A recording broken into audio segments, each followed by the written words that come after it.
In this short tutorial, I will show you how to appear offline on WhatsApp. Sometimes, you may want to use the app without letting others know that you are online. This can be helpful if you want to avoid certain conversations or simply have some privacy. To get started, open up the WhatsApp application and then tap Settings.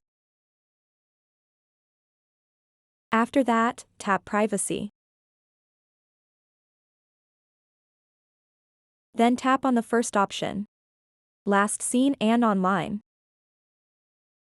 Now you'll see two different options. First, set this to Nobody.